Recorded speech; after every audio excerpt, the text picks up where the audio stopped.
In the dimly lit corridors of Manhattan's most prestigious corporate tower, destiny was about to play its hand. Frank Martinez had spent 20 years keeping these marble floors spotless, invisible to the suits who walked them daily. That late October evening, while most had gone home, his mop bucket squeaked through the 44th floor when he heard it, desperate pounding from the executive elevator. Others might have called maintenance, might have waited for protocol. But Frank remembered his father's words, "Son, the right thing doesn't wait for permission." Prying those doors open with nothing but determination and a janitor's tools, he found himself face to face with Sarah Blackwood, though he didn't know then that she was the building's owner and CEO of Blackwood Enterprises. But what made this billionaire CEO, known for her ruthless business acumen, offer a simple janitor the opportunity of a lifetime? Before we jump back in, tell us where you're tuning in from.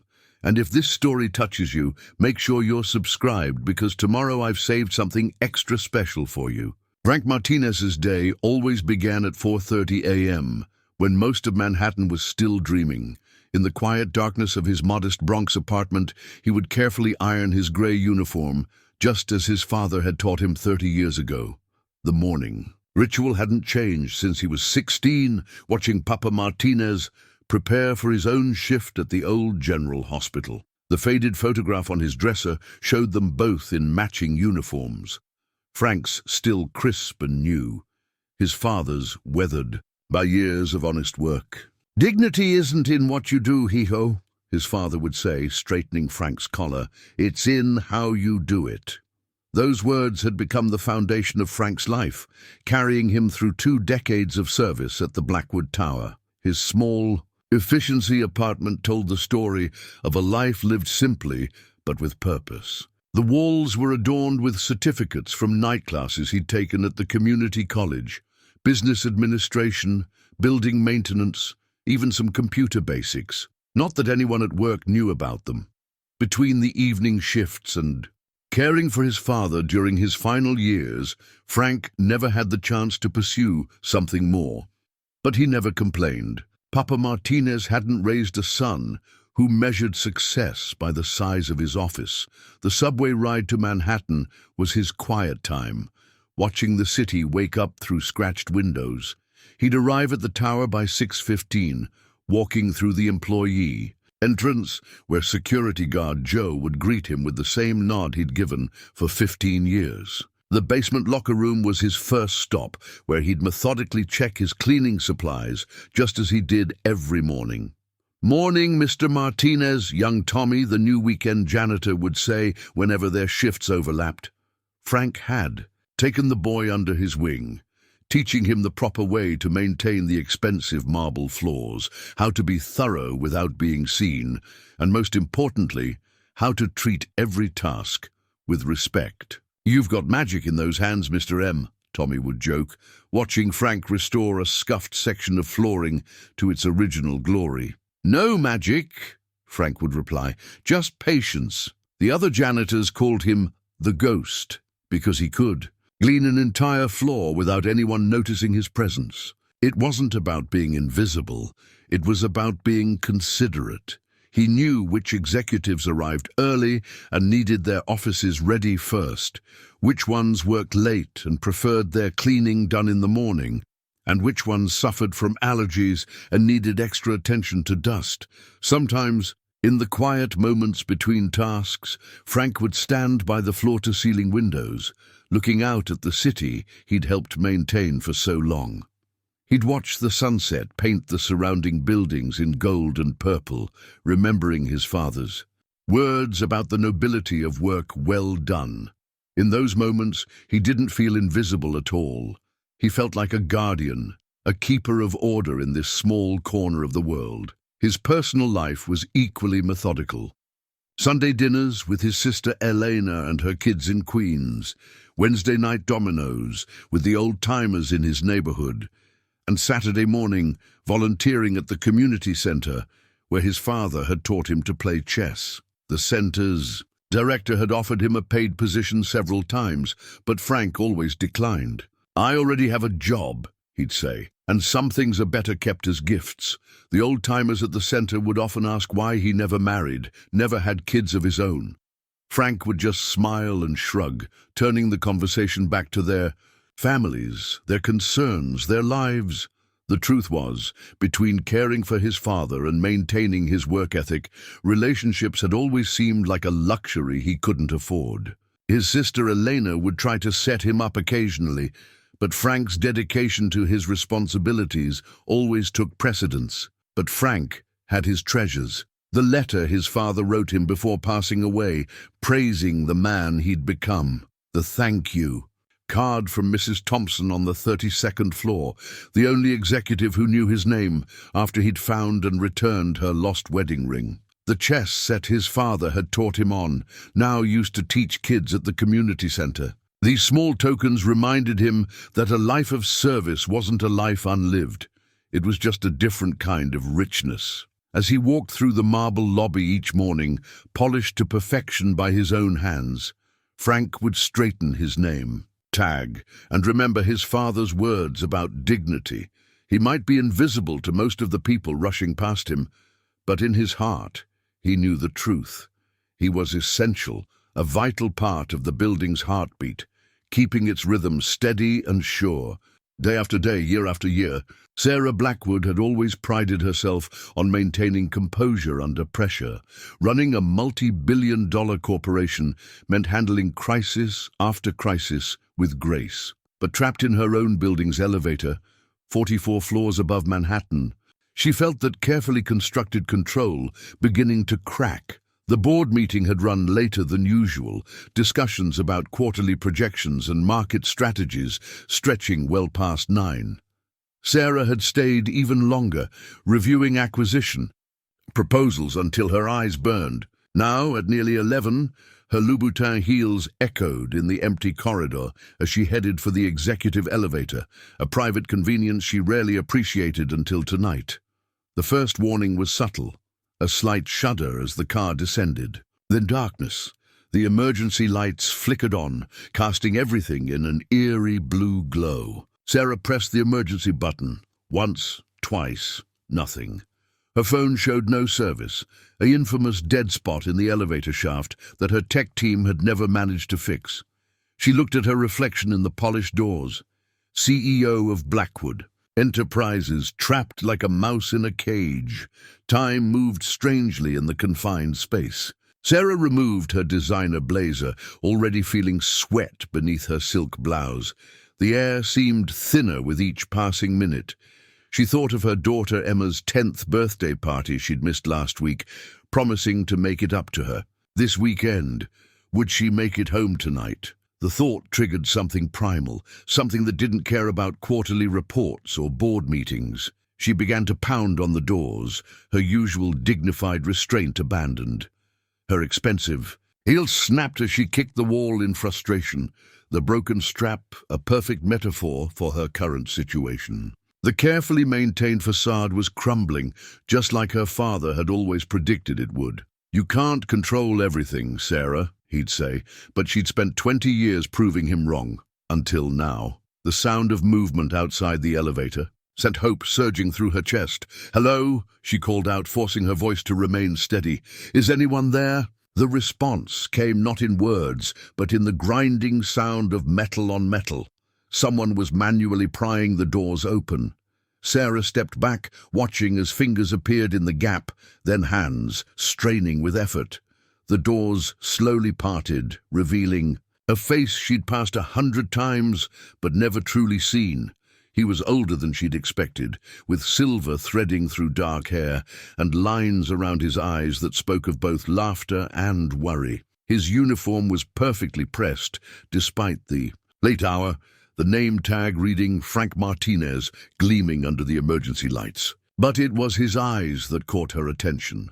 There was no hesitation there, no calculation of risk or reward, just pure determination to help. "Ma'am," he said, his voice gentle but firm, "I'm going to need you to step closer to the doors." No questions about who she was, no surprise at finding the CEO trapped in her own building. Just calm, professional focus. The elevator car had stopped slightly below the floor level. Frank knelt, interlocking his fingers to create a step. "Please, use my hands as a boost. I won't let you fall." There was something in his tone that made her believe him completely. Sarah slipped off her broken heel, then its mate. With as much dignity as she could muster, she placed her hand on his shoulder and her foot in his cupped hands. His strength was surprising as he lifted her smoothly onto the floor, his movements careful but confident. Standing in the corridor, Sarah felt the tight band of panic around her chest finally loosen. She looked at her rescuer, really looked at him, as he retrieved her shoes and blazer from the elevator floor. His movements were efficient, respectful, and somehow graceful, despite the awkward angle. "Thank you, Mr. Martinez," she said, reading his name tag again, committing it to memory. He handed her belongings to her with a slight bow that didn't feel servile, but rather courteous in an old-world way. "Just doing my job, ma'am," he replied, but she caught something in his expression. Not pride exactly, but satisfaction in a duty well performed. He didn't hover or attempt to make conversation, simply asked if she needed medical attention or assistance calling security. When she declined, he nodded and began to push his cleaning cart down the hall, the squeaking wheel echoing in the empty space. Sarah watched him go, her CEO's mind already spinning with questions.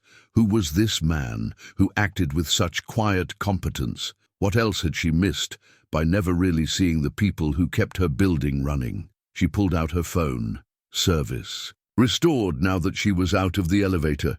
"Janet," she said when her assistant answered, despite the late hour, "I need everything you can find on Frank Martinez first thing tomorrow morning.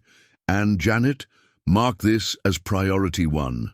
Dawn painted the Blackwood Tower in shades of amber as Frank arrived for his morning shift. Everything the same as it had been for 20 years, yet somehow different. The security footage from last night's incident played on a loop at the guard. Station Joe watching it with unusual interest. "Getting famous, Frank," Joe chuckled, pointing to the grainy black and white image of Frank prying open the elevator doors. "Building management's been asking for copies all morning." Frank just nodded, uncomfortable with the attention. He'd left out the identity of the woman in his incident report, writing simply, "Building occupant assisted from stuck elevator, floor, M44. Some things were better left unsaid. Up in her penthouse office, Sarah Blackwood sat at her desk, a manila folder open before her. Janet had been thorough, as always. Francisco Frank Martinez, age 47, 20 years of service. Perfect attendance. Record, not a single complaint. Several commendation letters from tenants, though most didn't even know his name. Night school credits in business administration, certified in advanced building maintenance, former caregiver to his late father. What caught her attention wasn't the facts, it was what lay between them.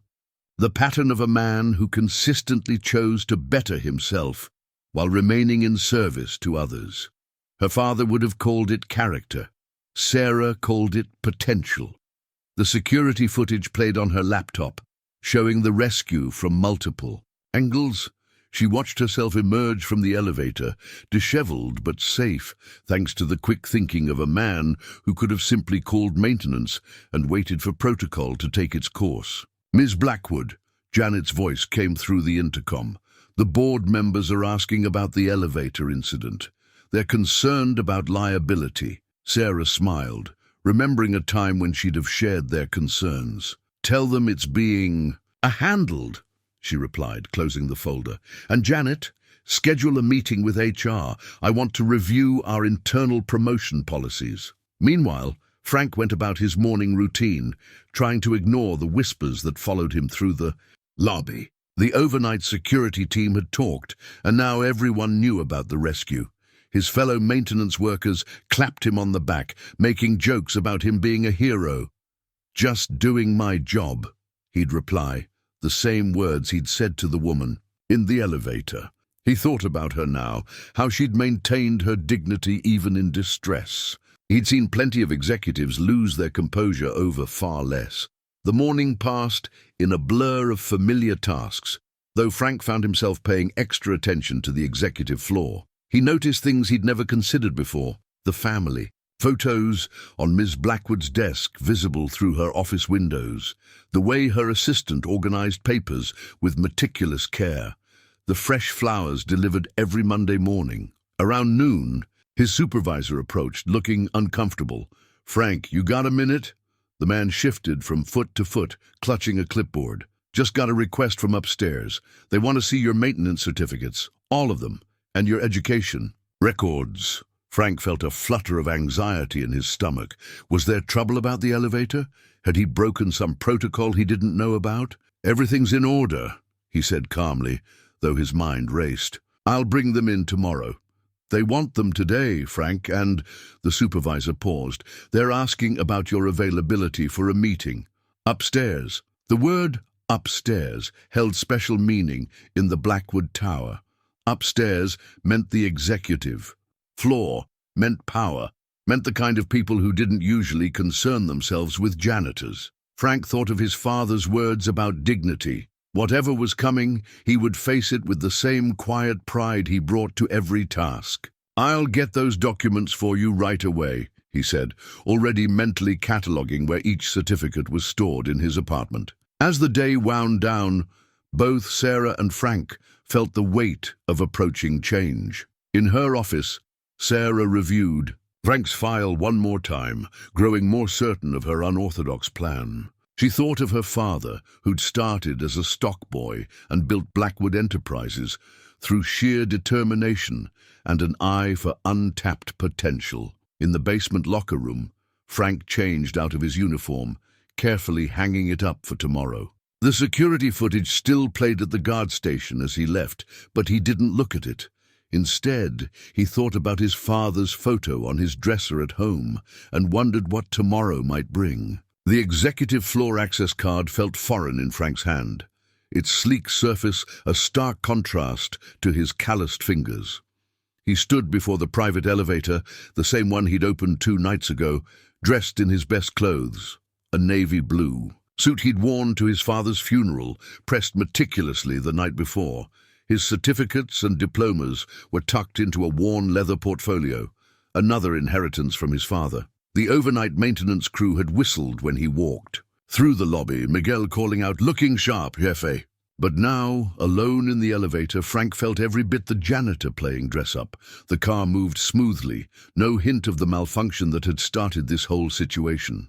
Frank watched the floor numbers climb, 20, 30, 40, each chime bringing him closer to whatever waited above. He straightened his tie, a simple blue stripe that Elena had given him last Christmas, still in its original box until today. The elevator doors opened to a world Frank knew intimately, yet had never truly been part of. He'd polished these marble floors countless times, but never walked them in dress shoes. The morning sun streamed through floor-to-ceiling windows. He usually cleaned before dawn, casting long shadows across the reception area. Janet, Ms. Blackwood's assistant, looked up from her desk. Her eyes widened slightly, whether from surprise at his transformation or recognition of the man from the security footage, Frank couldn't tell. "Mr. Martinez," she said, rising with a warm smile that seemed genuine. "Ms. Blackwood is expecting you. Would you like coffee?" Before Frank could answer, Sarah Blackwood appeared in her office doorway. She'd changed from his mental image of her as the trapped woman in designer clothes. Today, she wore a simple charcoal suit that somehow made her more imposing, not less. Her eyes, sharp and intelligent, took in his appearance with apparent approval. "Mr. Martinez," she said, extending her hand.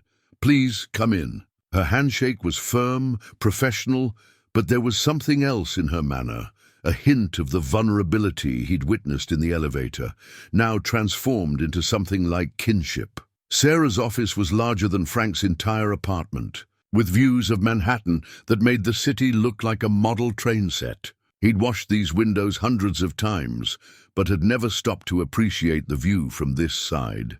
"Please sit." Sarah gestured to a leather chair that probably cost more than his yearly salary. As he settled in, trying not to appear as out of place as he felt, She didn't take her usual place behind the imposing desk. Instead, she chose the chair opposite his, reducing the distance between them, both physically and symbolically. "I've been reading about you, Mr. Martinez," she began, touching a familiar manila folder on the coffee table between them.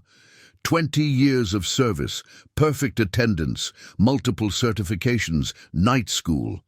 She paused, meeting his eyes. "Why did you never apply for a management position?" Frank thought carefully before answering, his father's words about dignity echoing in his mind. "My father taught me that every job has its own kind of honor," he said finally. "I never felt I needed a title to take pride in my work." Something flickered in Sarah's expression.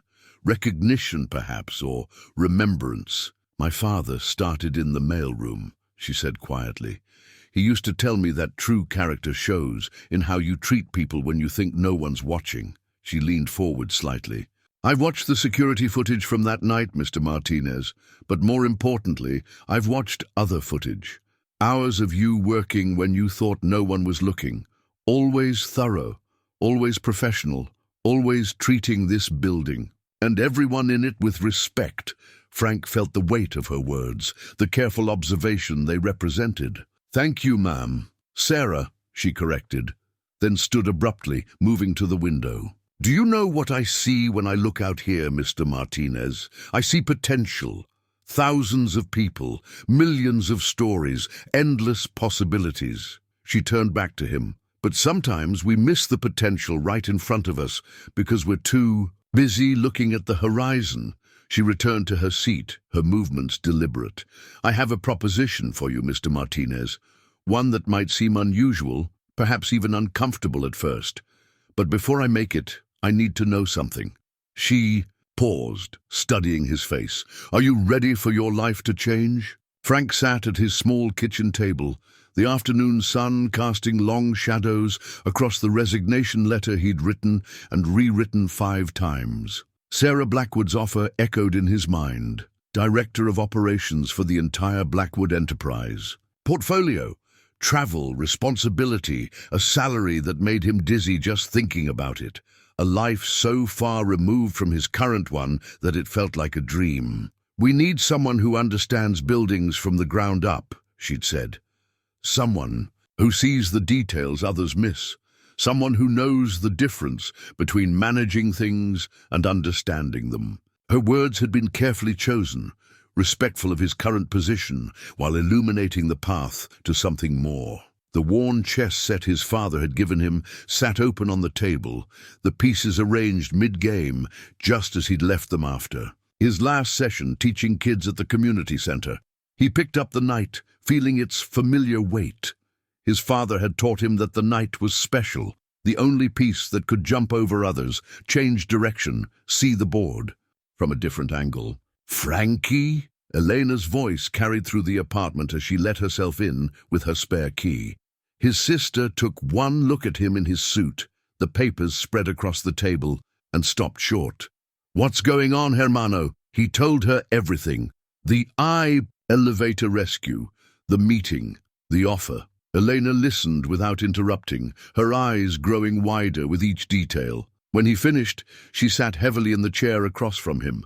"Papa would be proud," she said finally, reaching across to squeeze his hand. "But he'd also tell you to think it through carefully. This isn't just a new job, Frankie. This is a new life." She was right, of course. The position came with expectations. Corporate dinners, business travel, responsibility for hundreds of employees. He'd be leaving behind the quiet certainty of his routines, the satisfaction of tangible work well done. His phone buzzed, a text from Tommy, the young weekend janitor. "Mr. M, heard rumors you're headed upstairs. Hope it's true. You taught me more about respect and hard work in 6 months than anyone else in my whole life." Frank set the phone down, thinking about all the Tommies in the buildings he'd be overseeing, all the invisible workers keeping the wheels turning. Maybe that's what Sarah Blackwood had seen in him. Not just his ability to do the work, but his understanding of the people who did it, The sunset painted his small apartment in shades of orange and purple, the same colors he'd watched play across the city countless times from behind the windows he kept clean. He remembered Sarah's words about seeing potential, about looking right in front of you instead of always at the horizon. His father's voice came back to him, clear as yesterday. Dignity isn't in what you do, hee-ho. It's in how you do it. Frank had always thought that meant finding honor in humble work. But maybe it also meant having the courage to step into something bigger when the opportunity arose. He reached for a fresh sheet of paper, starting his resignation letter one final time. This version came easier, the words flowing from a place of certainty rather than doubt. Dear Mr. Sullivan, I am writing to formally resign from my position as maintenance staff at Blackwood Tower, effective 2 weeks from today. The past 20 years have been a privilege, teaching me lessons about service, dignity, and excellence that I will carry forward into my new role. Elena read over his shoulder, her hand resting supportively on his back. You're really doing this, she said, and it wasn't a question. I'm really doing this, Frank confirmed, signing his name with the same care he'd always taken with building. Reports and maintenance logs.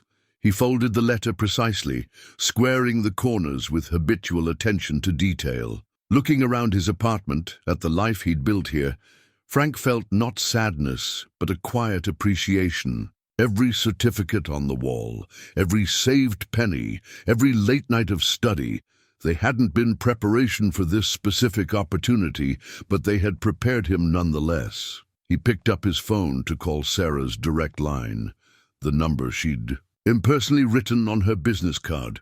She answered on the first ring, as if she'd been waiting.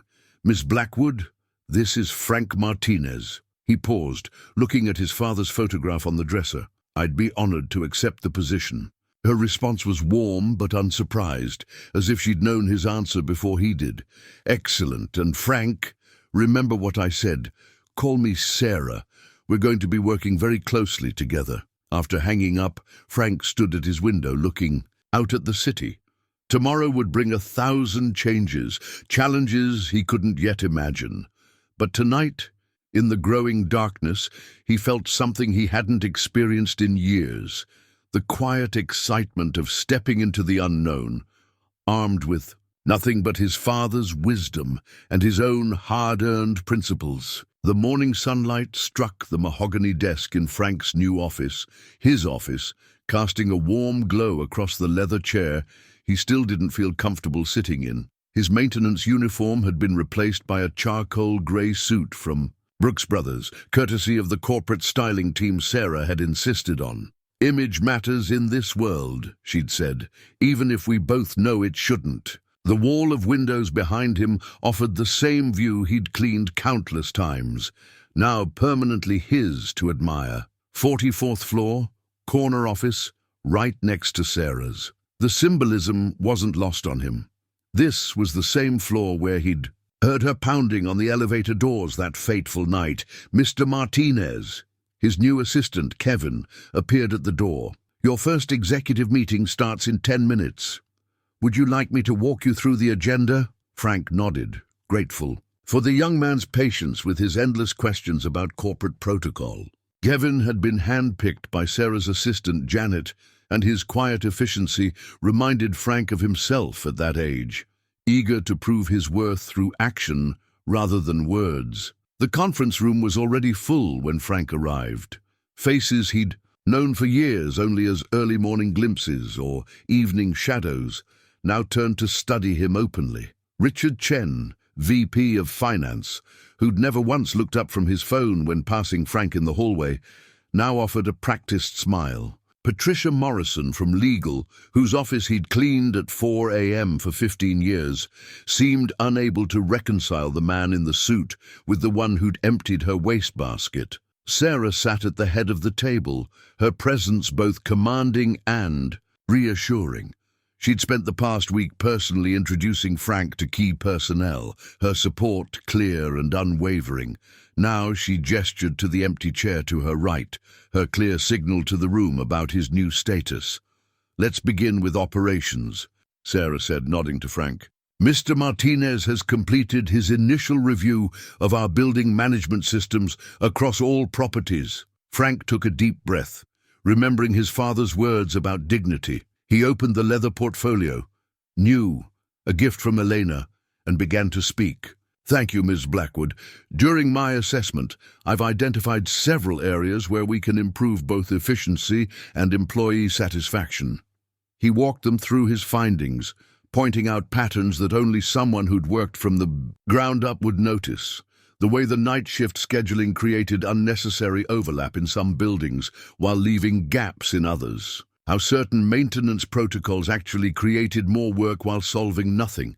The hidden costs of cheap supplies versus quality ones. In the Martinez building alone, he continued, then caught himself. Excuse me, the Martinez Tower. The room rippled with subtle reactions to his slip, but Sarah's slight smile encouraged him to continue. We could reduce operational costs by 12%, while improving working conditions by implementing these adjustments. Richard Chen leaned forward, frowning at the spreadsheet Frank had distributed. These numbers, they're remarkably detailed. You compiled all this yourself?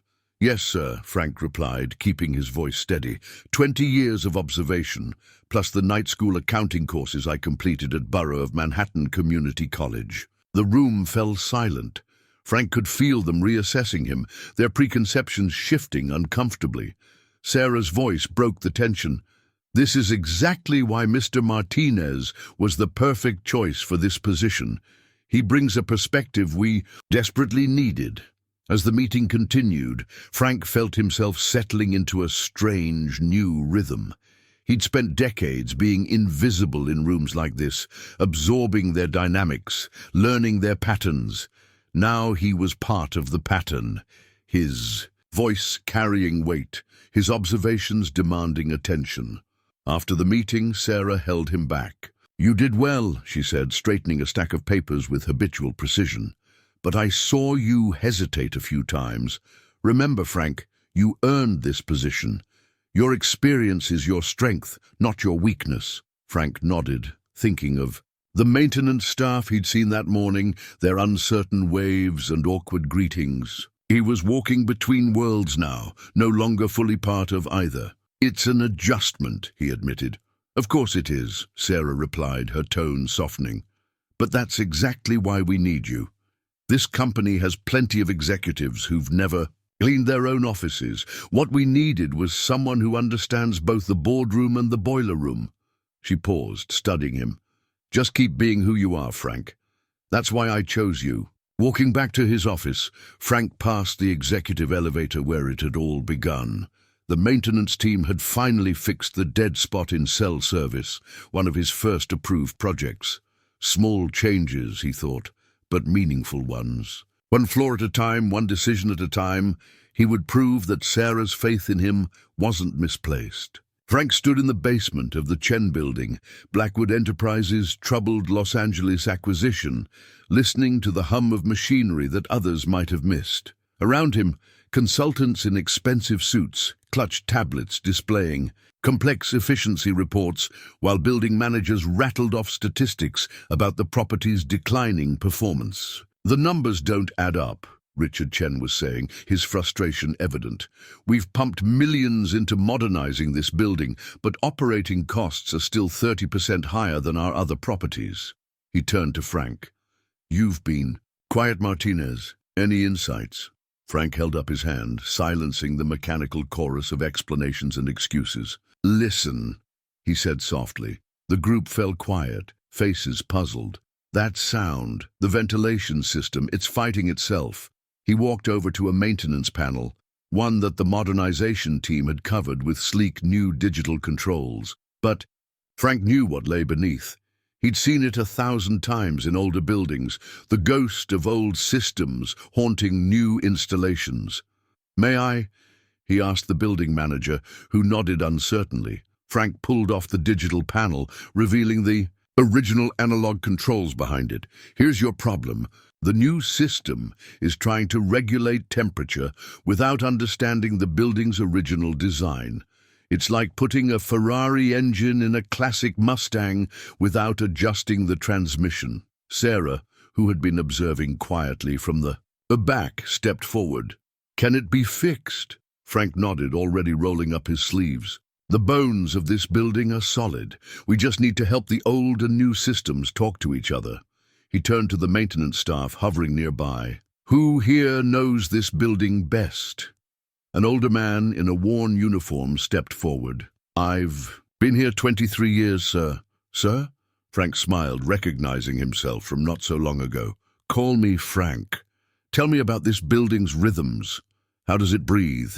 For the next hour, Frank and the maintenance man, Carlos, walked the group through the building's hidden infrastructure. Frank translated Carlos's practical knowledge into business terms the executives could understand, while demonstrating hands-on solutions that would save millions in operating costs. The modernization team missed this because they never asked the right people, Frank explained, sketching a diagram on his tablet. Carlos and his team know every quirk of this building, every seasonal change, every pressure point. That knowledge is worth more than any efficiency report. Richard Chen studied the diagram, his expression shifting from skepticism to respect. How long to implement these changes? 2 weeks, Frank replied confidently. Using the existing maintenance team with some additional training. No outside contractors needed. Later, in Sarah's temporary office overlooking the Los Angeles skyline, she handed Frank a glass of water, her own celebration choice, instead of the customary executive scotch. You know what impressed me most today? She asked, settling into a chair beside him rather than behind her desk. Not the technical solution, though that was brilliant. It was how you treated Carlos and his team. Frank looked down at his hands, clean now, but forever marked by years of similar work. They're the heart of these buildings. Always have been. Exactly. Sarah smiled. Which is why our next phase of modernization will be different. I want you to develop a program, company-wide, that integrates maintenance staff knowledge into our improvement plans. Show me a budget next week. Frank felt the weight of the responsibility, but also the rightness of it. I already have some ideas, he admitted. Been thinking about it since my first day on the other side. Of course you have, Sarah laughed softly. That's why you're here. She paused, considering him. You know, my father used to say that true innovation often comes from the most unexpected places. He'd have liked you, Frank. The Los Angeles sunset painted the office in shades of gold, reminding Frank of countless evenings, watching similar colors play across different buildings, different cities, always from the outside looking in. Now he was on the inside, but carrying with him every lesson, every observation, every hard-earned bit of wisdom from his years of invisible work. His phone buzzed. A message from Carlos sharing photos of the mechanical room's original blueprints, found in a forgotten filing cabinet. Frank smiled, remembering how he used to treasure such discoveries in his own building. He looked up to find Sarah watching him with knowing eyes. What? He asked. Nothing, she replied. Just thinking about how sometimes the best way forward is to really understand where you've been. She stood, gathering her papers. Come on, we've got dinner with the board. Time to share your maintenance revolution with the people who sign the checks. Frank straightened his tie, a gesture that was becoming more natural, and followed her out, his mind already mapping the connections between the basement and the boardroom, the past and the future, the invisible and the seen. It started with a coffee stain. 3 months into his new position, Frank noticed the cleaning staff had missed a small brown circle on the conference room table before the morning's board meeting. Unusual. Maria's team was always thorough. He grabbed a cloth from his desk drawer, old habits die hard, and went to clean it himself. That's when he saw the document left beneath a stack of folders. Not meant for his eyes, certainly, but years of sorting through discarded papers for sensitive materials had trained him well. The header caught his attention. Project Phoenix, Restructuring Proposal. Frank wouldn't have thought twice about it except for one detail.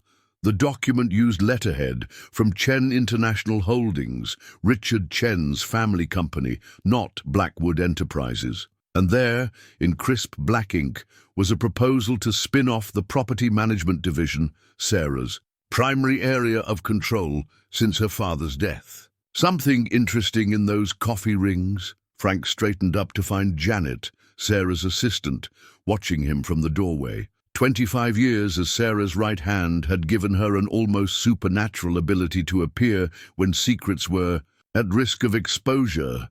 Just helping Maria's team, Frank replied carefully, but Janet's expression told him she wasn't buying it. She closed the door behind her. "You found it, didn't you?" She moved closer, speaking softly despite the empty room. "The Phoenix proposal. I've been trying to get proof for weeks." Frank studied her face, remembering how she'd been the first to welcome him to the executive floor. "How long has this been in motion?" "Since before your promotion." Janet's lips tightened. "Richard Chen's been quietly buying shares through subsidiary companies. He needs Sarah distracted while he builds support on the board." The pieces clicked into place. The sudden enthusiasm for his maintenance revolution program, the increased scrutiny of property division budgets, the whispered conversations that stopped when he entered rooms. "Does Sarah know?" Janet shook her head. "She suspects something's coming, but not this. Not from Richard. Their fathers built these companies together. She trusts him." Frank thought about Sarah's father, the man who'd started in the mailroom, who'd taught his daughter to see potential in unexpected places. Would he have seen this coming? "Why tell me?" Frank asked, though he was beginning to understand. "Because you see things others miss," Janet replied. "You understand how buildings work, yes, but more importantly, you understand how people work, how they move, what they hide, where they leave traces." She gestured to the coffee stain. Case in point. Frank carefully photographed the document, with his phone before returning it exactly as he'd found it. "We need more proof," he said, "and we need to understand exactly what they're planning." Janet smiled grimly. "Now you're thinking like an executive, but be careful. Richard's team is smart. They wouldn't have left this if they weren't confident in their position." Throughout the day, Frank watched the office with new eyes. He noticed how Richard's team had slowly positioned themselves in key roles throughout the property division, how casual suggestions had gradually shifted responsibility away from Sarah's direct oversight. In his afternoon meeting with Sarah, he found himself studying her with concern. She looked tired, the weight of unnamed worries evident in the set of her shoulders. "Everything all right?" she asked, catching his gaze. Frank thought about the document, about Janet's warning, about the weight of loyalty versus truth. "Just thinking about something my father used to say," he replied carefully, "about how sometimes the biggest threats aren't the ones making noise, but the ones moving quietly in the background." Sarah's hand stilled over her keyboard. "Like that summer we found black mold in the Madison building. Nobody saw it until it had spread through half the ventilation system." "Exactly." Frank leaned forward. "Miss Blackwood, Sarah, when was the last time you did a full audit of the property division's reporting structure?" She frowned. "It's been... Actually, I'm not sure. Richard's team has been handling most of that lately." She paused, something shifting in her expression. "Why do you ask?" "Just thinking it might be time for a closer look at everything." He met her eyes, willing her to understand the weight behind his words. Sometimes systems that seem to be running smoothly are actually fighting themselves, like that building in Los Angeles. Sarah studied him for a long moment, her father's shrewd business instincts warring with her natural trust in old friends. Finally, she nodded. "Set it up. Full audit, complete transparency. And Frank, let's keep this between us for now." As he left her office, Frank caught Richard Chen watching him from down the hall, his expression unreadable. The game was changing, and Frank realized he'd have to learn new rules. Fast. The skills that had served him well in maintenance wouldn't be enough anymore. Now he needed to understand a different kind of system, one where the dangers weren't in failing machinery, but in failing trust. Frank stared at the presentation slides on his office computer. his father's voice echoing in his memory. Sometimes, the best way to fix a broken system is to rebuild it from scratch. The Enterprise-Wide Maintenance Integration Program, EMIP, as the board had labeled it, represented everything he'd learned in his decades of service, transformed into a corporate initiative that could reshape how Blackwood Enterprises managed its properties. But with Project Phoenix lurking in the shadows, Frank knew this presentation wasn't just about maintenance protocols and efficiency metrics. It was his first real test as an executive, and possibly Sarah's best defense against Richard Chen's attempted takeover. "The board meeting starts in an hour," Kevin reminded him, placing a fresh cup of coffee on his desk. "Mr. Chen's office called twice to confirm you'll be covering the cost projections in detail." Of course they had. Richard's team had been particularly interested in any numbers they could use to challenge Sarah's leadership. Frank had spent weeks ensuring his proposal was bulletproof, working late into the night with maintenance teams across the country, gathering data that even Richard's accountants couldn't dispute. His phone buzzed, a text from Elena. "Knock them dead, hermano. Papa would be so proud." Attached was a photo of his father's old work ID, the one where he stood straight-backed in his maintenance uniform, dignity radiating from every line of his face. Sarah appeared in his doorway, her presence both supportive and anxious. "Ready?" "Almost." Frank adjusted his tie, a new one, deep blue silk, a gift from Sarah for his 6-month anniversary in the position. "Just reviewing the numbers one last time." She closed the door and sat down, her usual corporate poise softening slightly. "This isn't just about EMIP, is it?" "No," Frank admitted. "Richard's team will use this to gauge our vulnerability. If they can prove we're wasting resources on maintenance reforms, they strengthen their argument for spinning off the property." "Division," Sarah finished. "But you know what they don't understand, Frank. They see buildings as assets on a balance sheet. You see them as living things." The conference room filled quickly, board members and executives settling into their usual positions of power and influence. Richard Chen sat directly opposite Frank, his smile pleasant, but his eyes sharp as a maintenance worker's blade. "Mr. Martinez," Richard nodded, "I understand this program of yours touches every property in our portfolio. Quite ambitious for someone so new to executive leadership." Frank stood, remembering how he'd once cleaned this very room in pre-dawn darkness. "Ambitious, yes, but necessary." He launched the presentation, his voice finding strength in conviction. "For decades, we've treated maintenance as a cost center rather than an investment opportunity. Today, I'm going to show you why that mindset has cost us millions and how we're going to fix it." Over the next hour, Frank laid out his vision. He showed how integrating maintenance staff knowledge into planning phases could prevent costly retrofits, how standardizing high-quality materials across properties would actually reduce long-term expenses, how investing in training and career development for maintenance teams would slash turnover rates and preserve institutional knowledge. "In the Chen building in Los Angeles," he noted, watching Richard's expression carefully, "this approach has already reduced operating costs by 28%, more than double our initial projections." Richard leaned forward. "Impressive numbers, Mr. Martinez, but the implementation costs across all properties are offset within 8 months. Frank interrupted smoothly, switching to his final slides. "I've included a detailed breakdown of costs versus projected savings, verified by 3 independent auditing firms. Firms that Janet had quietly confirmed had no ties to Chen International Holdings." The board members murmured, flipping through the comprehensive reports Frank had provided. He could see the momentum shifting, the numbers too compelling to dismiss. "There's something else," Frank continued, sensing his moment. "This program doesn't just save money, it creates a unified maintenance standard across all Blackwood properties, one that would make any attempt to separate or sell off properties significantly less profitable." The room fell silent. Richard's smile tightened almost imperceptibly. Sarah's eyes widened slightly. This was new information.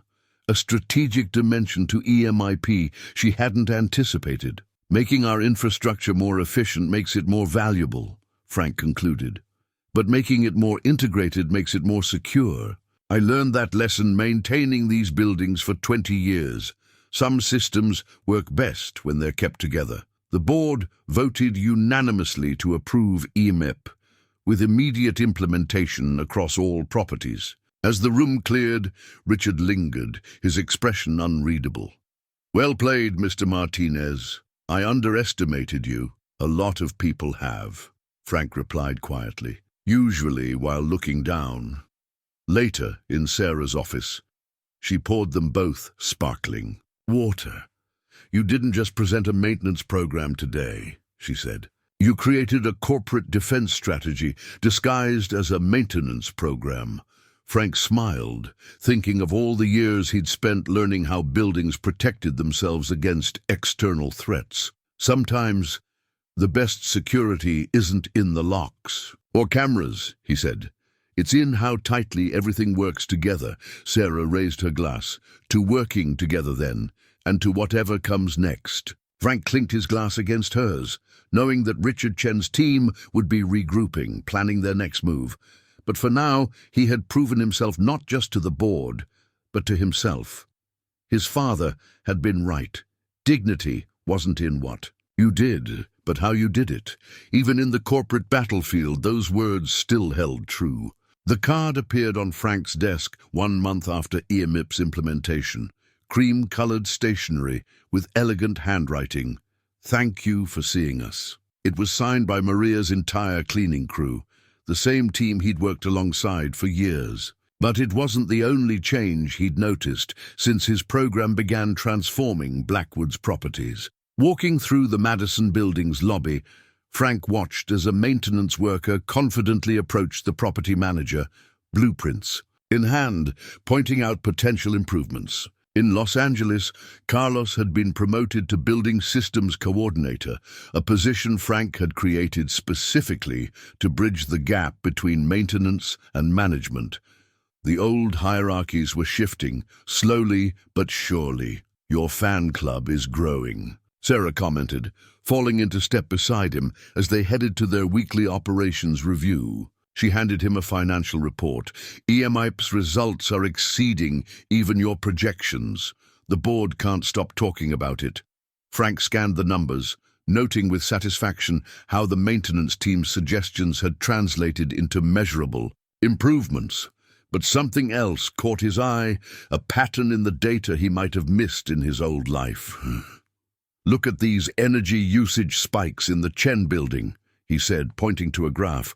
"They don't match the occupancy patterns." Sarah frowned. Could be a system malfunction, or someone trying to hide something. Frank thought about Richard Chen's recent interest in their West Coast properties. "Mind if I look into it?" "You're the director of operations." Sarah smiled. "That's literally your job now." The title still felt strange sometimes, like a suit that hadn't quite settled on his shoulders. But as Frank dug deeper into the Chen building's operations, he found himself moving with increasing confidence between his old world and his new one. He assembled a small team: Carlos from Los Angeles, 2 senior maintenance workers, and a junior analyst from Richard's department, who'd been surprisingly eager to help. Together, they uncovered a complex web of unauthorized system modifications, all designed to mask unusual activity in the building's secure server rooms. "They're using our building's power grid to run something big," the analyst explained, pointing to heat mapping data, something they don't want anyone to notice. Frank thought about Richard's recent board meeting comments about innovative technological solutions for Project Phoenix. "Can we find out what they're running?" "Not directly," Carlos said, "but we can track the power usage patterns. Whatever it is, it's pulling enough electricity to run a small data center." Frank remembered something his father once said about solving problems. Sometimes you don't need to see inside a locked room to know what's happening, just listen to the walls. He spent the next week gathering evidence, carefully documenting every anomaly, every hidden system modification.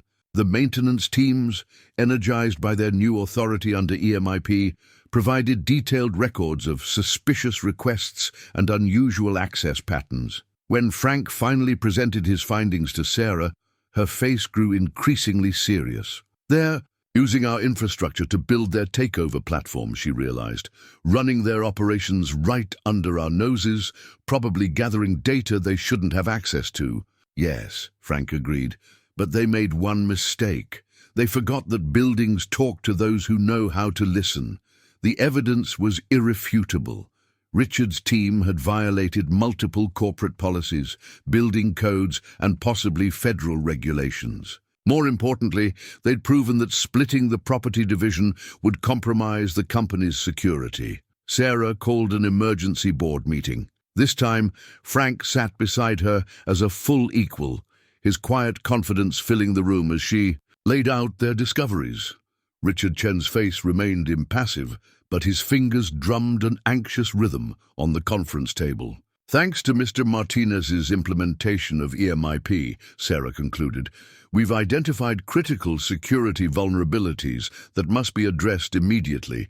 I move to suspend all discussions of restructuring until a full audit is complete. The vote was unanimous.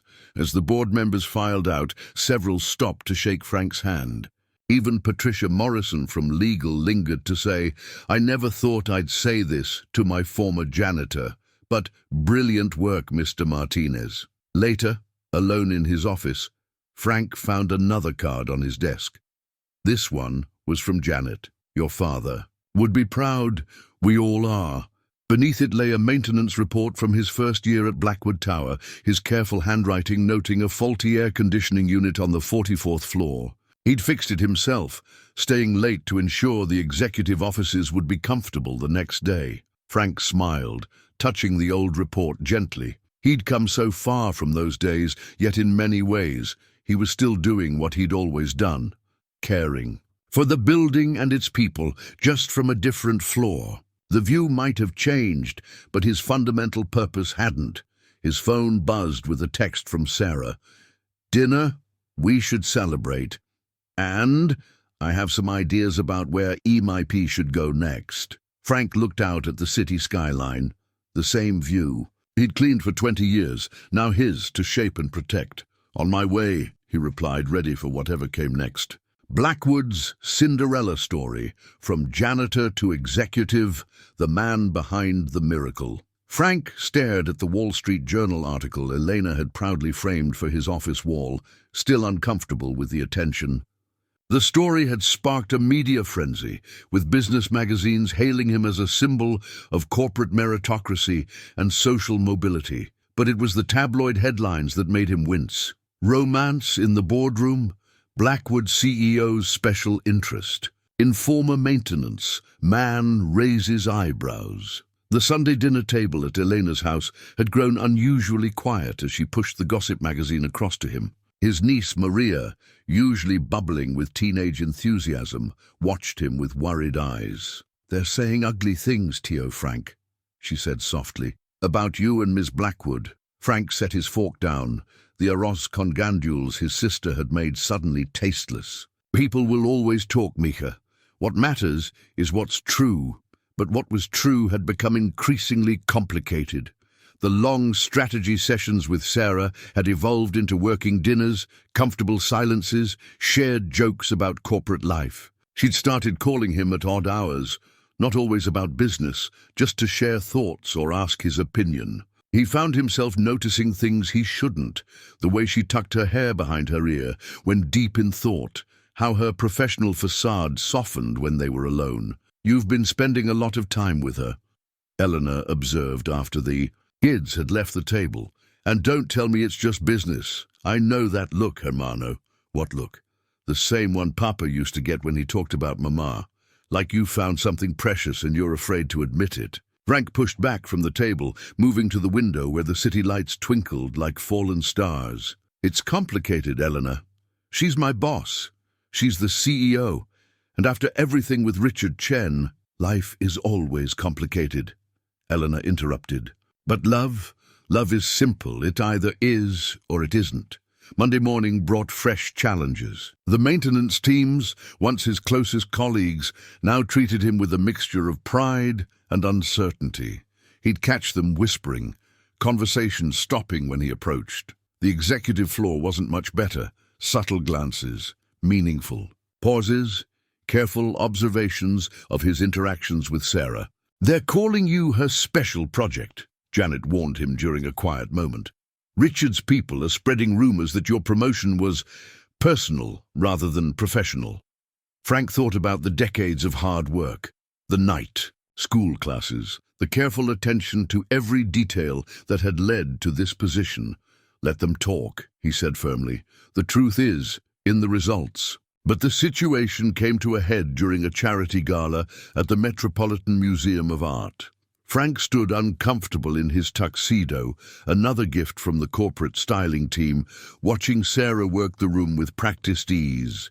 She wore deep blue, elegant and understated, commanding attention without demanding it. Quite a view, isn't it? Richard Chen appeared beside him, champagne in hand. "Though I'm not sure if you're admiring the art or the artist." "The Monet is beautiful," Frank replied carefully, nodding toward the nearest painting. "That's a Manet," Richard corrected with a thin smile. "You know, Frank, you've surprised us all with your rapid adaptation to executive life. But some things, art, wine, certain social complexities, they take generations to truly understand." Before Frank could respond, Sarah approached them. "Frank, there's someone I'd like you to meet." She placed her hand lightly on his arm, a gesture both professional and intimate. Richard's eyes narrowed slightly. The potential investor Sarah introduced him to was impressed by EMIP's results, but Frank felt the weight of Richard's words throughout the conversation. He excused himself early, seeking quiet in the museum's sculpture garden. Sarah found him there, the city noise muffled by marble walls and careful landscaping. "You left without saying goodbye. I needed some air." Frank turned to face her. "Sarah, people are talking about us, about why you chose me for this position." "People always talk," she echoed his words to Maria. "Does it bother you?" "Not for myself," he admitted, "but for you.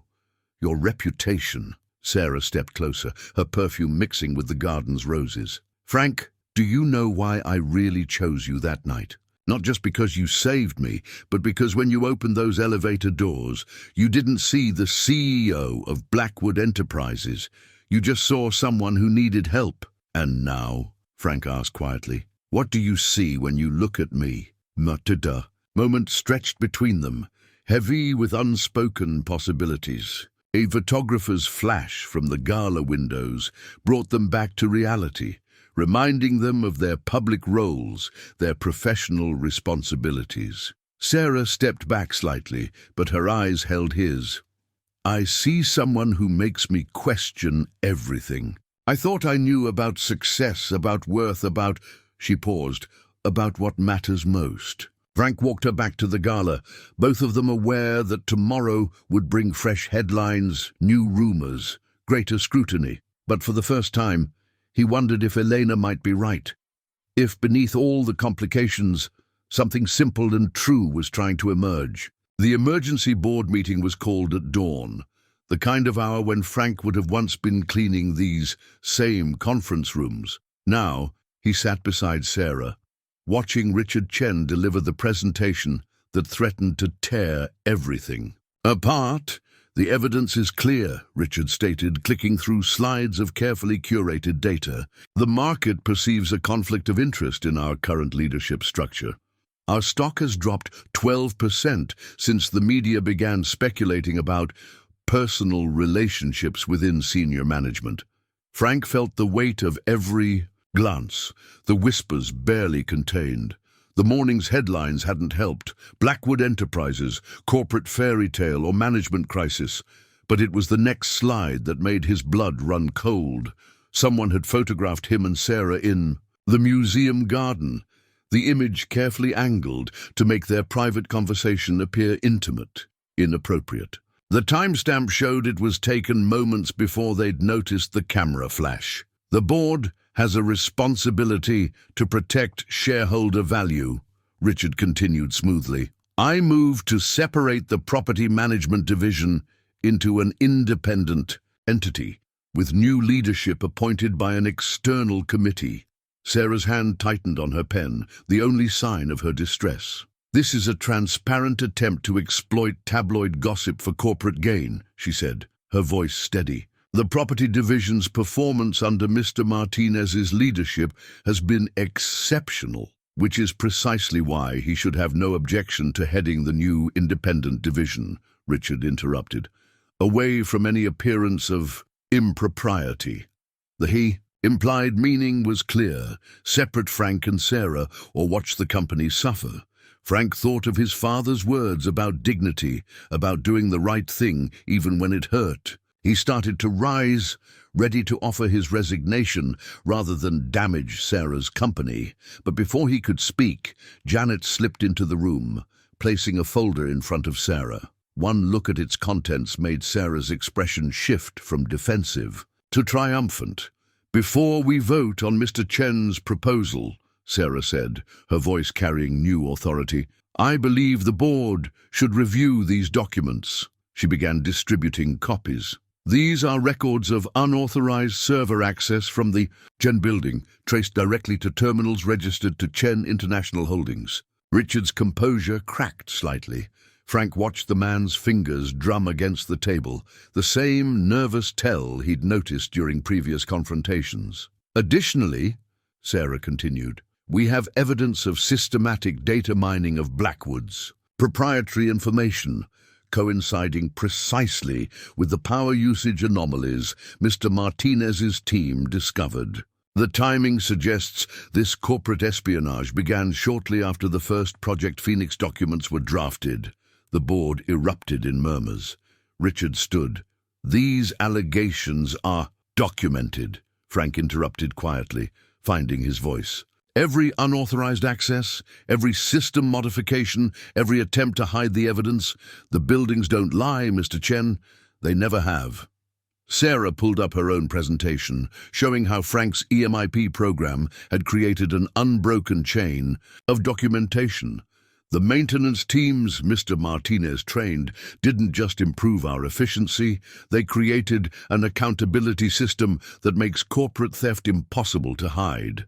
Furthermore, she added, her voice taking on an edge of steel, we've discovered that Chen International Holdings has been quietly acquiring Blackwood shares through shell companies, a violation of our shareholder agreement. The SEC has been notified. The room fell silent. Board members who had been avoiding Frank's eyes now stared at Richard, their expressions hardening as the scope of the deception became clear. Richard Chen gathered his papers with shaking hands. This isn't over, he muttered, but his voice lacked conviction. Actually, it is, Sarah replied.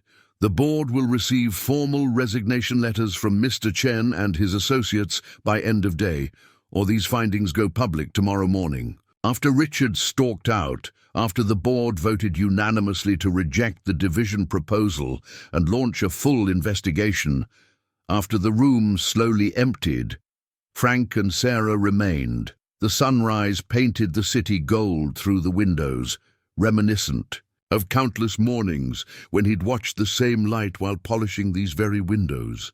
I was ready to resign, he admitted. To protect you, the company. Sarah turned to him, her professional mask falling away. I know, that's exactly why I couldn't let you. She moved closer, choice and consequence hanging in the air between them. Frank, I don't want to protect the company from you. I need you to help me protect it from people like Richard. And us?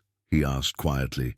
The rumors, the perception. My father used to say that perception is just reality without proof, she smiled. We've given them proof of your value, your integrity, your right to be exactly where you are. She took his hand, a gesture that felt both revolutionary and perfectly natural. Maybe it's time we stopped letting others define what's possible. The morning sun warmed their joined hands on the conference table, witness to a moment when professional respect and personal truth finally aligned. Outside, the city was waking up, unaware that in a building that had once been Frank's whole world, something fundamental had shifted, not just in corporate power, but in the very definition of what someone could become. Late evening light filtered through the windows of Sarah's office as she and Frank sat surrounded by spreadsheets, strategic plans, and empty coffee cups. The aftermath of Richard's departure had left them with both opportunity and obligation, a chance to rebuild Blackwood Enterprises stronger than before, but also the responsibility to prevent similar vulnerabilities in the future. The board wants a complete restructuring plan by Monday, Sarah said, rubbing her temples, something that proves we've learned from this and can prevent it from happening again. Frank studied the organizational chart they'd been revising, thinking about how buildings worked, how every system depended on the others, how weakness in one area could compromise everything. "We've been looking at this wrong," he said finally. "We're trying to build better walls when we should be creating better connections." He reached for a fresh piece of paper, sketching quickly. "In the old days, I learned that the best way to protect a building wasn't to lock everything down.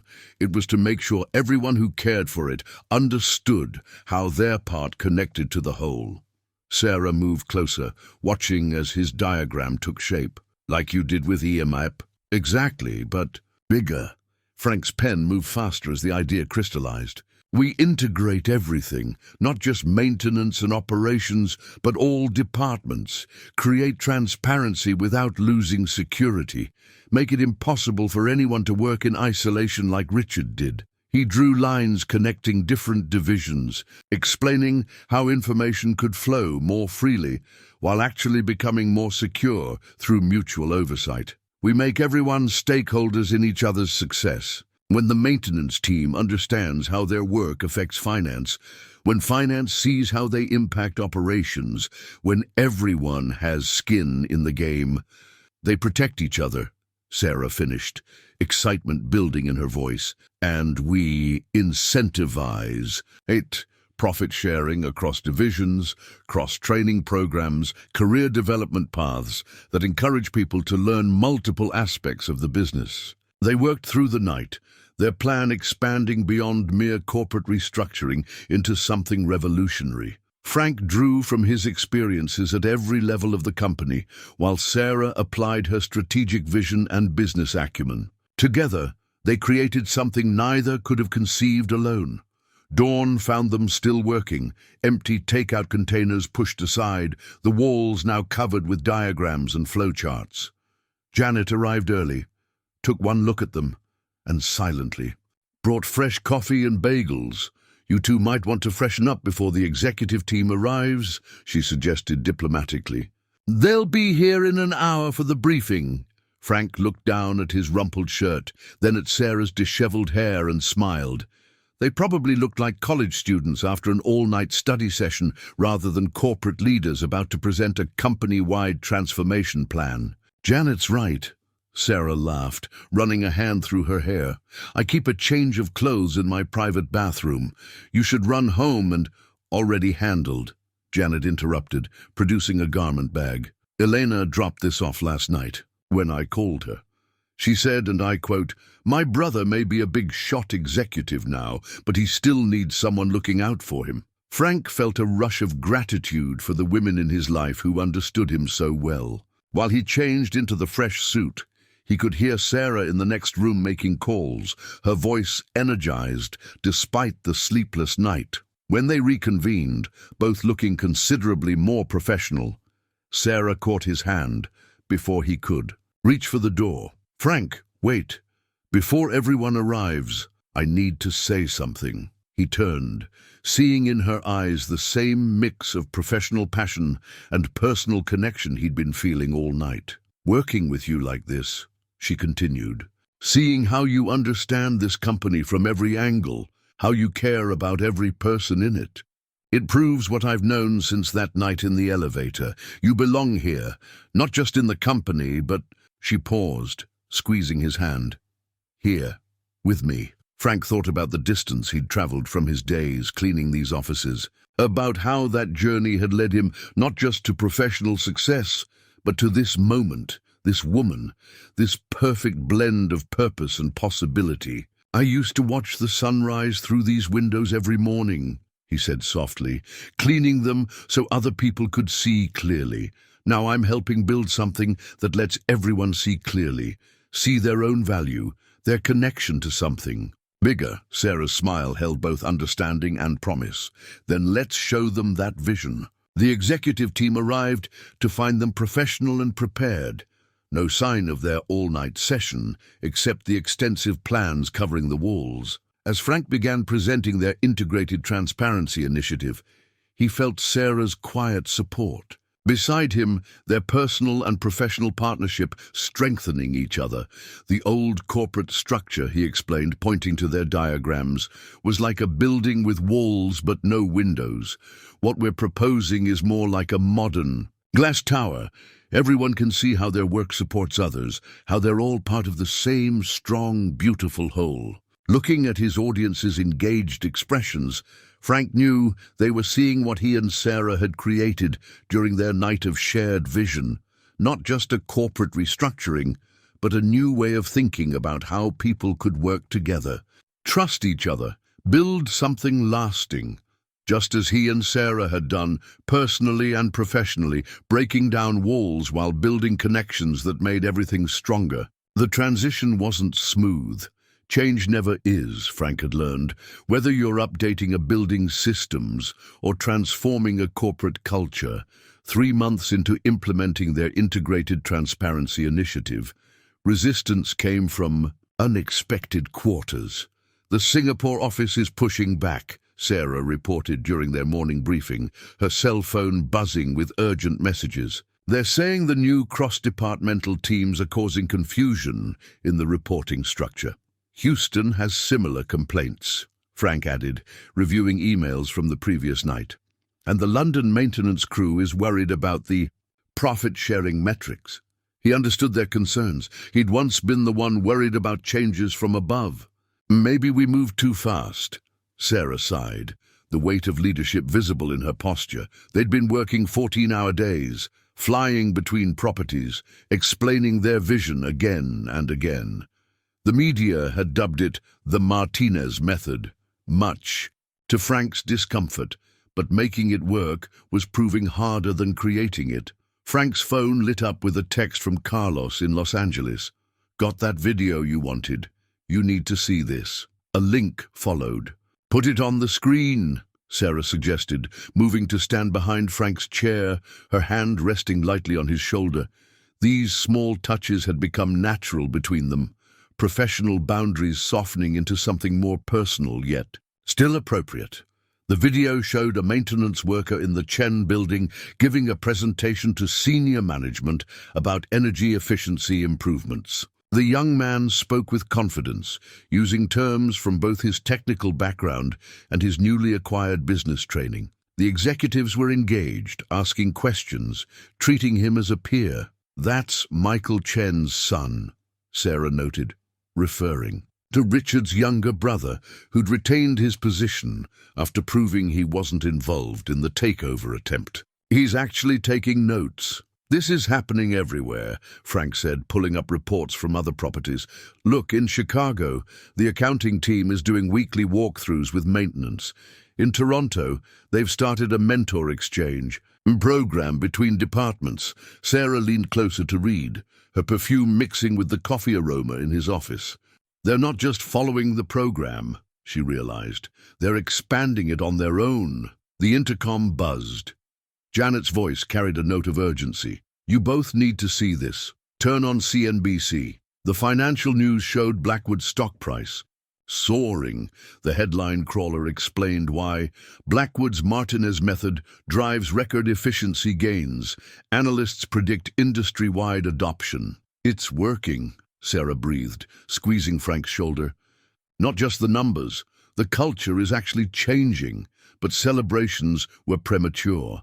Within hours, their progress faced its greatest test. A sophisticated cyber attack hit their network, targeting the new integrated systems. Someone was Trying to prove that transparency meant vulnerability, Frank and his team worked through the night, his old maintenance instincts merging with his new executive authority. He coordinated with IT, facilities, and operations simultaneously, watching how his cross-trained teams adapted and responded. The attacks coming through the Singapore office, their head of cybersecurity reported. They're using the new integrated access protocols against us. Frank thought about building systems, about how pressure revealed both weaknesses and strengths. No, he said, studying the attack pattern. They think they are, but they don't understand how we built this. He explained quickly, using the building, metaphors that had become his trademark. It's like trying to break into a modern building by attacking the ventilation system. If the systems are truly integrated, every breach attempt triggers multiple responses. Sarah, who hadn't left his side during the crisis, caught on immediately.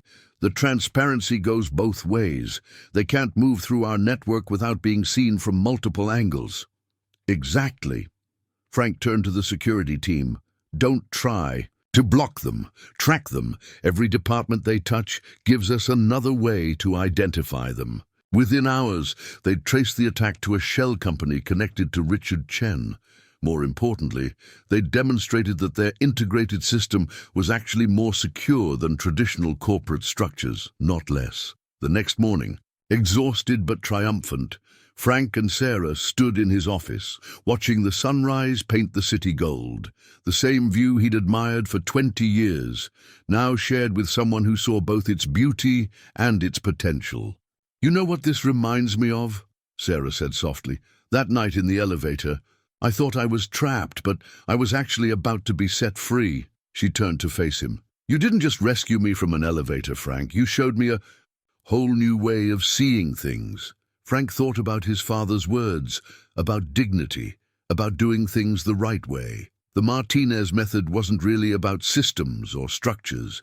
It was about respect, about seeing the value in every person, every contribution, about building connections instead of walls. "We showed each other," he corrected gently, and in the golden morning light, their shared vision seemed to shine across the awakening city, transforming not just a company, but the very idea of what was possible when people chose to truly see each other.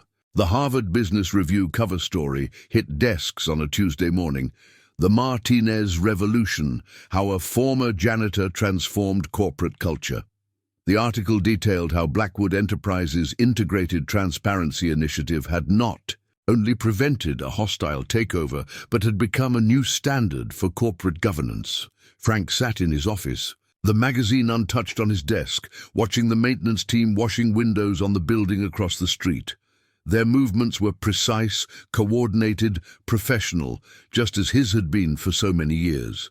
But now they wore badges identifying them as building systems specialists, a title change that had come with increased training, better pay, and real career advancement opportunities. "Your fan club is getting bigger," Sarah said from his doorway, holding up the Wall Street Journal. Their stock had hit another record high, and competitors were scrambling to implement their own versions of the Martinez method. "The board wants to make you Chief Innovation Officer in addition to operations." Frank smiled, remembering his father's words about titles. What would that mean, exactly? "It means," Sarah entered and closed the door, "that other companies want to learn from us. They want to understand how we've created a corporate structure that's both more transparent and more secure, more integrated and more efficient." She paused, a hint of mischief in her eyes. "They want to know how a former janitor revolutionized corporate America." "We," Frank corrected gently. "How we revolutionized it." Sarah sat in one of his visitor chairs, the comfortable ones he'd specifically chosen because he remembered how the old ones felt after long shifts. "The business schools are calling. They want case studies, lectures, books." She leaned forward. "Frank, what we've built here, it's bigger than Blackwood now. It's changing how people think about hierarchy, about potential, about leadership itself." Before Frank could respond, Janet buzzed through on the intercom. "Sorry to interrupt, but you both need to see this. The television monitors in Frank's office flicked on to show Richard Chen giving a press conference. He looked older, diminished somehow, standing before the SEC building in Washington. And so, I am announcing my full cooperation with the federal investigation into corporate espionage and securities fraud. Richard's voice carried none of its old smooth confidence. Furthermore, I want to publicly apologize to Blackwood Enterprises, to Sarah Blackwood, and especially to Frank Martinez. Their innovative approach to corporate transparency not only exposed my actions, but has shown the entire business world a better way forward. Sarah muted the sound, turning to Frank with shining eyes. Vindication looks good on you, Frank thought. About the long journey from that night in the elevator to this moment. About how his father's lessons about dignity and hard work had shaped not just his life, but now the lives of thousands of others. About how seeing value in every person, every job, every contribution had transformed from a personal philosophy into a corporate movement. You know what this reminds me of? He said, moving to the windows. All those years cleaning these windows, I used to watch the sunrise and imagine what it would be like on this side of the glass. But I never imagined this. Sarah joined him. At the window. What did you imagine? Just doing good work, making things better, cleaner, more efficient. Taking care of people who didn't know they were being taken care of. He turned to her. I never expected to change anything big. I just wanted to do the small things right. But that's exactly why you've changed everything, Sarah said softly. You showed us that the small things are the big things, that every person, every job, every detail matters. She took his hand, a gesture that now felt as natural as breathing. You showed me that sometimes the most valuable perspective comes from someone who's seen every level, who understands both the foundation and the penthouses. The morning sun painted the city in shades of possibility, glinting off windows that Frank had once cleaned, now transformed into mirrors, reflecting a future neither of them had imagined. In that light, standing beside the woman who had seen his potential that night in the elevator, Frank felt the full weight of what they'd accomplished together. The board meeting starts in an hour, Sarah said, not letting go of his hand. They'll want to discuss expansion plans, speaking tours, consulting opportunities. She smiled. Ready to show corporate America that fairy tales can come true? Frank thought about his father's photo on his desk, about Elena's pride, about Tommy, and Carlos and all the others whose lives were changing because someone had finally seen their value. He thought about the maintenance teams across their properties, now viewed as essential partners rather than invisible workers. And he thought about Sarah, who had trusted her company's future to a janitor's vision and her heart to his simple wisdom. You know what my father always said about fairy tales? Frank replied, squeezing her hand. The best ones aren't about magic at all. They're about seeing the truth that was there all along. Together they watched the city awaken, their shared legacy rising with the sun, a testament to what happens when dignity meets opportunity, when wisdom knows no hierarchy, and when love grows in the space between windows and walls. 1 year to the day after the elevator incident, Frank found himself back in his old basement locker room. The space had been renovated as part of the company-wide improvements, but his old locker still stood in its familiar corner. Inside, his perfectly pressed grey uniform hung like a memory, kept as a reminder of where his journey had begun. I thought I'd find you here, Elena's voice echoed in the now empty room. Didn't expect to see you in a 3-piece suit in the basement, though. She smiled, holding up a small paper bag. Brought you something. Inside was their father's old thermos, the one he'd carried to work every day for 30 years. The dents and scratches told the story of countless pre-dawn shifts of dignity maintained through decades of service. Found it when I was cleaning out the storage unit, Eleanor explained. Thought you might want it for your office. You know, to keep you humble now that you're famous and all. Frank ran his fingers over the worn surface, remembering mornings watching his father prepare for work, filling this thermos with coffee that would fuel his unwavering dedication to doing things right. Have you seen the training center? he asked his sister. She shook her head, and he led her to what had once been a storage area for cleaning supplies. The space had been transformed into a state-of-the-art facility where maintenance staff now received technical and business training. Through the glass walls, they could see a class in session, window washers learning about building systems engineering, supervised by Carlos, who had flown in from Los Angeles for the program launch. Every maintenance worker in the company gets a chance at advancement now, Frank explained. But not just up, they can move in any direction they want to grow. We've had accountants training in building systems, executives learning maintenance protocols, breaking down walls, Eleanor suggested, echoing the phrase that had become his trademark in business magazines. Building bridges, he corrected, watching a young woman in a maintenance uniform confidently explaining pressure systems to a group of suits from the financial department. They took the executive elevator to Frank's office, the same one he'd pried open that fateful night. The car no longer had any dead spots in cell service, and a plaque commemorated the incident that had sparked the company's transformation. His office had evolved too. Alongside the degrees and business awards hung photographs of maintenance teams from every Blackwood property. His father's picture held the place of honor on his desk, now joined by the old thermos, symbols of heritage proudly displayed in a space that embodied progress. Sarah was waiting for them, casual in the way she only was with people she trusted completely. Elena, perfect timing. I need your help convincing your brother to accept the Forbes cover story.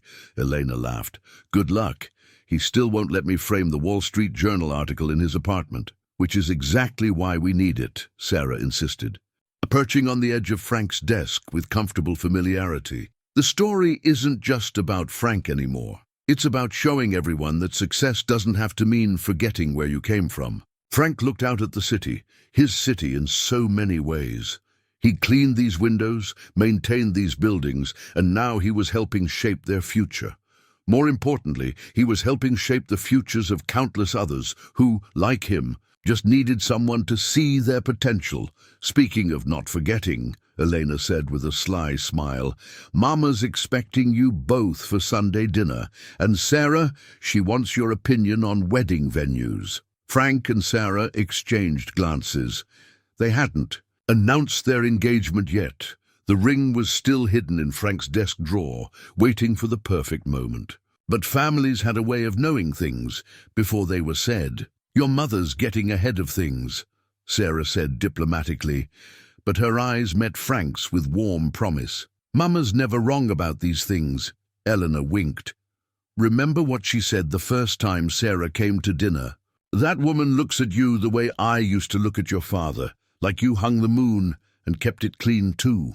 After Elena left, Frank and Sarah stood by the windows, watching the maintenance team across the street. Their movements were as precise as ever, but now they wore safety equipment that exceeded industry standards, one of Frank's first company-wide mandates. You know what I love most about our story, Sarah said softly. It's not about a janitor becoming an executive. It's about someone brave enough to bring his true self, everything he learned from the ground up, into the executive suite. Frank thought about the thermos on his desk, about his father's lessons in dignity, about the maintenance teams now taking business classes at night, just as he had. Maybe that's why it worked, he said, because we didn't try to transform people into something else. We just helped them become more of who they already were. Sarah leaned against him, professional boundaries long since transformed into deeper trust. The board meeting starts in 10 minutes. Ready to show them the global expansion plans? Frank straightened his tie, an unconscious gesture he'd never quite lost, and picked up his tablet. The maintenance revolution that had started in one building was about to go worldwide. But as he held the door for Sarah, he caught a glimpse of his reflection in the window, suited, confident, respected, yet still the same man who had once made these windows shine in the dawn light. Some transformations, he realized, weren't about becoming different, but about becoming more fully yourself. And sometimes the greatest dignity lay not in rising above your past, but in lifting it with you as you climbed. 5 years to the day after a trapped elevator changed everything, Frank Martinez stood in the lobby of the newly renamed Martinez Blackwood Tower. The building's transformation mirrored his own. Same strong foundations, but reimagined, renewed, reaching higher than anyone had thought possible. The morning sun streamed through windows that were now maintained by a team of certified building systems engineers, though Frank still occasionally caught himself checking for streaks. Old habits died hard, and some habits were worth keeping. Ready for the big announcement? Sarah appeared beside him, as elegant and commanding as ever, but with a softness in her eyes reserved just for him. Their wedding ring matched the simple gold band his father had worn, a choice that had raised eyebrows in society columns but felt right to them both. The lobby was filling with reporters, employees, and guests for the announcement of the Martinez Blackwood Foundation, their initiative to provide education, training, and advancement opportunities for maintenance and service workers worldwide. But first, they had a private ceremony to attend. In the basement locker room, now a state-of-the-art training facility, a small group had gathered. Elena was there with her family. Janet stood beside Carlos, who'd flown in from running the West Coast Division. And Tommy, now operations director for the Asian Pacific region, waited with a covered frame in his hands. "Pop would be proud," Elena whispered, squeezing Frank's hand as Tommy unveiled the photograph, their father in his maintenance uniform, now permanently honored in the building where his son had started as a janitor and risen to become co-owner. The plaque beneath it read, "Francisco Martinez Sr., dignity isn't in what you do, but in how you do it." His wisdom built more than he knew. Sarah stepped forward, her voice carrying the authority of both CEO and family member. "This building stands because of people like Francisco Martinez, people who understand that maintaining something properly is as important as building it in the first place. Today, we honor that truth by ensuring others have the same opportunity to rise that his son did." Frank thought about the journey that had brought him here, about that night in the elevator when he'd chosen to act rather than wait for protocol. About Sarah seeing potential where others saw only a janitor. About Richard Chen's attempted takeover, inadvertently sparking a revolution in corporate culture. "The foundation will provide full scholarships," he announced to the gathered group. "But not just for traditional education. We'll fund technical training, business courses, and a new type of integrated program that breaks down the artificial barriers between maintenance and management, just like you did," Tommy added. Pride evident in his voice, like we all did, Frank corrected. Every person who embraced change, who saw possibility instead of limitations, who helped prove that understanding a building from the ground up makes you better at running it from the top down. Later, in their shared office on the top floor, a space deliberately designed to be accessible to all employees, Sarah handed Frank the latest company report. The Martinez method had been adopted by corporations worldwide, transforming not just businesses, but lives. "Look at this," she smiled, pointing to a photograph. A maintenance worker in Singapore was teaching corporate strategy to executives. In London, a former housekeeper had become head of sustainability initiatives. The revolution they'd started had taken on a life of its own. "Your father was right," Sarah said softly, moving to stand beside him at the windows. Their favorite spot for quiet moments together. "Dignity isn't in what you do, but what you did, Frank. You gave dignity a new meaning. You showed that respect and opportunity shouldn't depend on titles or traditions." Frank wrapped an arm around her waist, remembering all the sunrises he'd watched through these windows, all the dreams he'd had while keeping them clean. "We showed that," he corrected gently. "You had to see it first, that night in the elevator." "I saw someone who cared enough to break protocol to help others," she smiled. "You showed me everything else, how understanding every level of a business makes you better at running it, how breaking down walls between people builds stronger companies, how love can grow in the most unexpected places." the morning light, caught Sarah's wedding ring as she reached up to straighten his tie, their private ritual. Below them the city was waking up, and in buildings across Manhattan, maintenance teams were starting their day with new pride, new opportunities, new respect. "Ready to change a few more lives?" Sarah asked, gathering her notes for the foundation announcement. Frank picked up his father's thermos, now a lucky charm he carried to every major event. In its scratched surface, he saw reflected all the lessons that had brought him here. Dignity in service, value in every task, strength in breaking down barriers, and love in seeing the true worth in others. "Always ready," he smiled, holding the door for his wife, partner, and fellow revolutionary.